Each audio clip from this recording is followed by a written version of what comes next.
જય શ્રી માતા। તો મિત્રો આજે આપણે ફ્રેમ ધ ક્વેશ્ચન એટલે કે પ્રશ્નો કેવી રીતે રચવા એ વિશે આપણે શીખીશું। તો મિત્રો આટલું યાદ રાખો કે અંગ્રેજી ભાષામાં વાતચીત દરમિયાન તમારે પ્રશ્નો કેવી રીતે બનાવવા એના વિશેનું હોય છે। અને પ્રશ્નો બનાવવા માટે જો કે મિત્રો પ્રશ્નોત્તરી કરવી પડશે। વિદ્યાર્થીઓને પ્રશ્ન પૂછતા આવડે તે હેતુથી આ પ્રકારમાં તમને પ્રશ્ન બનાવવામાં કહેવામાં આવે છે। તમને એક ફકરો આપવામાં આવ્યો છે અને એ ફકરામાં કોઈ શબ્દ સમૂહ કે વાક્યની નીચે અંડરલાઇન દોરવામાં આવી છે। ફકરાના અંડરલાઇન પાર્ટ જ જવાબ તરીકે આવી શકે તેવી રીતે તમારે પ્રશ્ન બનાવવાનો રહેશે। યાદ રાખો કે ફકરો જે કાર્ડમાં હોય તે જ કાર્ડમાં પ્રશ્ન બનાવવાનો રહેશે। આગળના વર્ષમાં આપણે દરેક પ્રકારના ટેન્સ શીખી ગયા છે અને ટેન્સમાં પ્રશ્નો કેવી રીતે બને તે પણ શીખી ગયા છે। આજે એનું જાણે કે પુનરાવર્તન કરવાનું હોય એ રીતે આપણે પ્રશ્નો બનાવતા શીખવાનું છે। એટલે કે સમજ્યા, ધારો કે સાદો વર્તમાનકાળ, સાદો ભૂતકાળ કે સાદો ભવિષ્યકાળ અથવા તો કોઈ પણ કાળ આપેલો હોય તો એ કાળની પ્રશ્નાર્થ રચના કેવી રીતે બને છે એ તમારે સમજવું। જેમ કે સાદો વર્તમાનકાળની પ્રશ્નાર્થ રચના તમને ખબર છે કે સાદા વર્તમાનકાળની પ્રશ્નાર્થ રચનામાં કેવી રીતે બનાવવામાં આવે છે। તો સાદા વર્તમાનકાળની પ્રશ્નાર્થ રચનામાં ડુ કે ડઝ અને આગળ WH question who, what, when, where, why, how વગેરેથી પ્રશ્નાર્થના કરવામાં આવે છે। જો ભૂતકાળની રચના તો ભૂતકાળમાં વાક્ય આપેલું હોય તો ભૂતકાળમાં પણ દીડથી પ્રશ્નાર્થ રચના કરવી અને એની આગળ જે બાબત વિશે પ્રશ્ન કરવાનો હોય, દાખલા કે કર્તા શોધવાનો તો હું મૂકવું, કારણ શોધવાનું હેતુ વાય મૂકવું, કર્મ શોધવાનું વોટ મૂકવું વગેરે આગળ મૂકવામાં આવે। અને એ જ રીતે જો ભવિષ્યકાળમાં પ્રશ્ન પૂછવાનો હોય તો શેલ કે વિલનો ઉપયોગ કરવામાં આવે છે। તો એટલું યાદ રાખવું મિત્રો કે જો કર્તા વિશે પ્રશ્ન પૂછવાનો હોય ત્યારે જે પ્રકારનું તમને વાક્ય આપ્યું હોય અને એમાં આગળ કર્તાની નીચે જે અંડરલાઇન આપેલી હોય તો તમારે ખાલી એટલું જ કરવાનું કે કર્તાની જગ્યાએ હું મૂકી દેવાનું અને વાક્ય બેઠું જ લખી દેવામાં આવે છે। બરાબર, હવે આટલું સમજ્યા પછી ખાસ કરીને પ્રશ્નવાચક સર્વનામો કયા હોય છે અને શું પૂછવા માટે તેનો ઉપયોગ થાય છે તેના માટે આ કોઠો યાદ કરી લો કે જે કોઠામાં છે, દાખલા કે કર્તા શોધવો હોય તો હુંથી પ્રશ્ન પૂછો। હુંથી પ્રશ્ન પૂછવાથી કર્તા અથવા નામ જાણી શકાય છે। જેમ વાયથી પ્રશ્ન પૂછવામાં આવે તો હેતુ અથવા તો ક્રિયાનો હેતુ અથવા તો ક્રિયાનું કારણ જાણી શકાય છે। 3. વોટથી પ્રશ્ન પૂછવાથી બાબત અથવા તો કર્મ જાણી શકાય છે। એ જ રીતે હાવથી કેવી રીતે એવો પ્રશ્ન પૂછવાથી ક્રિયાની રીત અથવા તો કોઈ બાબત અથવા તો કોઈ પ્રક્રિયા કેવી રીતે થઈ રહી છે એના વિશે જાણી શકાય છે। વિચ એટલે શું, તે પ્રાણી કે પદાર્થ માટે કયું, કયો, કઈ વગેરે પ્રશ્નો પૂછીએ ત્યારે વિચથી પ્રશ્ન પૂછવો જોઈએ। પછી હાઉ મેની કેટલા એટલે કે સંખ્યા જાણવા માટે આપણે મેનીનો પ્રશ્ન હાઉ મેનીથી કરીએ। દાખલા તરીકે એક્ઝામ્પલ તરીકે આપણે સમજીએ તો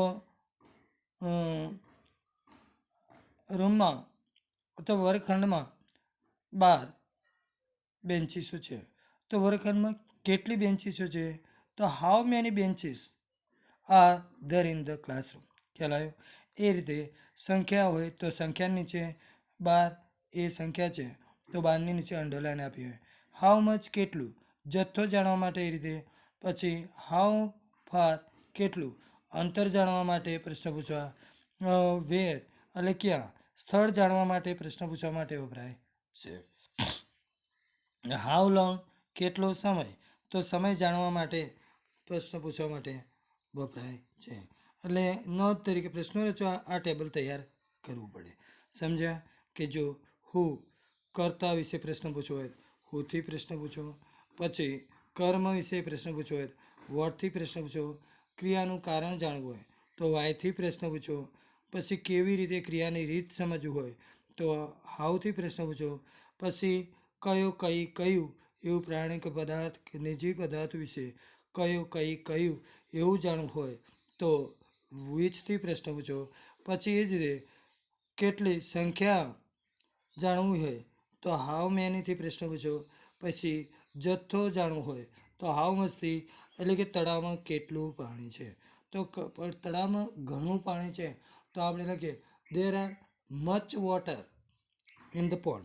તો મચની નીચે અંડરલાઇન છે તો આપણે કહીએ તળાવમાં કેટલું પાણી છે તો ઘણું. તો there is much water in the pond. There is much water in the pond. હવે મચની નીચે અંડરલાઇન હોય તો સમજો કેટલું પાણી. તો પ્રશ્ન કરીએ ત્યારે how much water is there in the pond. ખ્યાલ આવે એ તે હાઉ ફાર કેટલું અંતર જાણવા માટે. જેમ કે અમદાવાદથી દિલ્હી કેટલું દૂર છે તો આપણે સમજીએ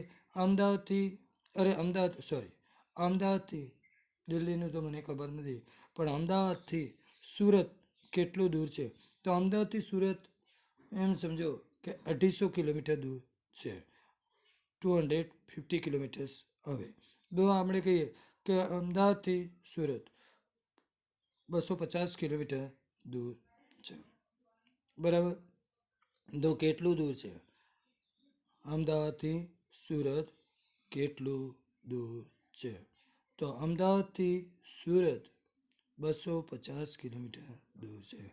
તો દેર ઇઝ 250 કિલોમીટર્સ અવે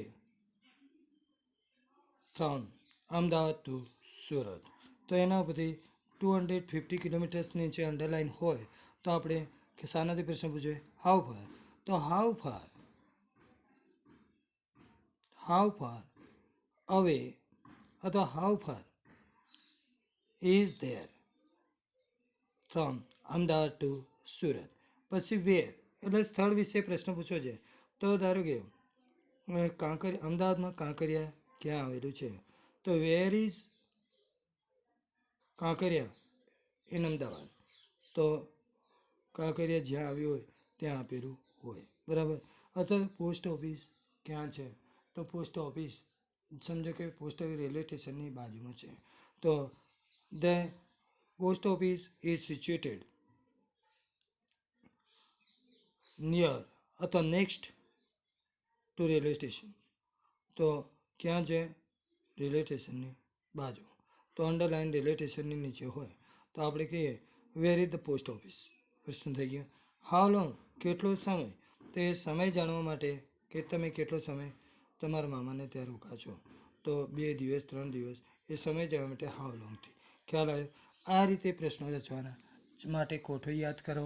એ હવે ઉદાહરણ તરીકે અહીંયા છે કે example Renuka went to USA to meet her father.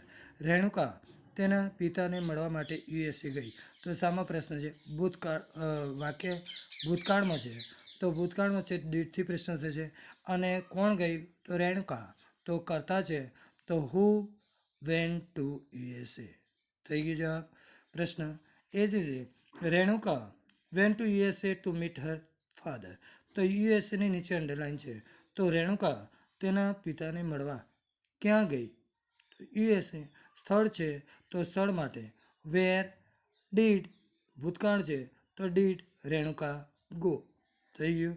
તો ત્રીજો પ્રશ્ન એમાં જે જોઈએ આપણે એક જ વાક્ય ઉપર Renuka went to USA to meet her father.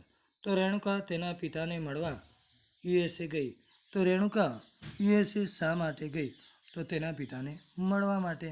તો અહીંયા કારણ છે તો પછી આપણે કહીએ કે why did Renuka go to USA. પછી Renuka will buy a gold chain. તો રેણુકા સોનાની ચેન ખરીદશે. તો રેણુકા શું ખરીદશે ભવિષ્યકાળ છે તો શું ખરીદશે તો ગોલ્ડ ચેન. તો સોનાની ચેન કર્મ છે તો what day what will Renuka buy? કહેવાયું એજ Renuka will stay for 2 months. Renuka 2 મહિના રોકા છે. તો અહીંયા જો પેલો સમય જાણવાનો છે કે રેણુકા કેટલો સમય રોકા છે. તો ફોર હાઉ લોંગ અથવા હાઉ મચ ટાઈમ અથવા how long will Renuka stay. બરાબર. તો આના હવે જોઈએ જો એક જ વાક્યમાં જે શબ્દ સમૂહ નીચે અંડરલાઈન હોય તે જાણવા માટે પ્રશ્ન બનાવો. પ્રથમ વાક્યમાં યુએસએ એટલે કે કર્તા નીચે અંડરલાઈન છે માટે હું વડે પ્રશ્ન બને છે. બીજા વાક્યમાં જોઈએ તો યુએસએ સ્થળ છે એટલે કે સ્થળ નીચે અંડરલાઈન છે માટે વેર વડે પ્રશ્ન બનાવ્યો છે. એ જ રીતે ત્રીજા વાક્યમાં યુએસએ જવાના કારણ હેતુ નીચે અંડરલાઈન છે માટે વાય વડે પ્રશ્ન બને. ચોથા વાક્યમાં ગોલ્ડ ચેઇન એ નીચે લાઈન છે તે જવા માટે એ કર્મ છે તો વોટ વડે પ્રશ્ન બને છે. તે પાંચમા વાક્યમાં ફોર 2 months કેટલો સમય એટલે સમયગાળો નીચે અંડરલાઈન છે માટે હાઉ મચ ટાઈમ અથવા હાઉ લોંગથી પ્રશ્ન કરી શકાય છે. ખ્યાલ આવ્યો? તો મિત્રો આ રીતે આપણે પ્રશ્ન બનાવવાનો છે. તો હવે એક તો ખાસ કરીને તૈયાર કરવા માટે હોમવર્ક સમજો કે જે સમજો તો તમારે એ પણ આખો કોઠો તૈયાર કરવાનો. હવે તમને જો ઘણી વખતે છૂટા વાક્યો પણ વિધાન વાક્યો પણ આપેલા હોય છે અને ઘણીવાર ફકરો પણ આપેલો હોય છે અને ફકરામાં 3 શબ્દો નીચે અંડરલાઈન હોય છે. તો એ અંડરલાઈનના પ્રશ્નો કઈ રીતે બને એવા 3 પ્રશ્નો તમારે બનાવવાના હોય છે. જેમ કે અહીંયા આપેલો છે ઉદાહરણ તરીકે જોઈએ કે જો frame question to get the underline word and words at there answer. તો તેવા પ્રશ્નોની રચના કરો કે જેથી અંડરલાઈન શબ્દો તેના જવાબ તરીકે આવી શકે. હવે દાખલ mister Kotak was an employer in the Monar company. Mister Kotak Monar કંપનીમાં શું છે? એમ્પ્લોયર નોકરીયાત છે. ધો હી વર્કડ સિન્સિયરલી તે ધ્યેયથી કામ કર્યું તેણે કર્યું છતાં પણ હી વોઝ નેવર પ્રમોટેડ છતાં તેમને બઢતી આપવામાં આવી નહીં. He met the manager with an application in this regard અને આ બાબત વિશે તે અરજી સાથે મેનેજરને મળ્યો. But he was not heard પરંતુ તેને સાંભળવામાં આવે નહીં. Mr Kotak tolerate the injustice. તો મિસ્ટર કોટક ઇનજસ્ટિસ એટલે કે અન્યાયથી ટોલરેટ સહિષ્ણુ તો કંટાળી ગયો. તો આના બધા ચાલો પહેલું છે વાક્યમાં mister Kotak was an employer in the Monar company. તો ક્યાં આગળ મોનાર કંપની સ્થળ છે તો સ્થળ વિશે પ્રશ્ન પૂછવો હોય તો કેવી રીતે પૂછો? તો where was mister Kotak employed? Where was mister Kotak employers? પછી બીજામાં વાક્ય ધો હી વર્કડ સિન્સિયરલી તે સખત કામ કરી છતાં હી વોઝ નેવર પ્રમોટેડ તો તેણે સખત રીતે કામ કર્યું છતાં પણ તેને બઢતી આપવામાં આવી નહીં. એટલે કે શું થયું? સખત રીતે કામ કર્યું છતાં પણ શું બાબત થઈ? તો વોટ વોઝ ધ મેટર? પ્રશ્ન શું થશે? વોટ વોઝ ધ મેટર ધો mister Kotak work sincerely? Right. પછી ત્રીજું હી met the manager with an application in the regard અને આ બાબતમાં તે અરજી સાથે મેનેજરને મળ્યો. તો કોને મળ્યો? તો આપણે કહીએ તો મેનેજરને. તો whom did he meet? તે કોને મળ્યો થઈ ગયું. But he was not heard પણ તેમને સાંભળવાનું નહીં. જેથી Mr Kotak tolerate the injustice અને અન્યાયથી મિસ્ટર કોટક કંટાળી ગયો. તો આમાં છે તો શું થયું હોય તો એની બાબતથી શું થયું? વોટ અથવા તેનું પરિણામ શું આવ્યું? તો વોટ રિઝલ્ટ ડેડ કમ? પરિણામ શું આવ્યું? થઈ ગયું.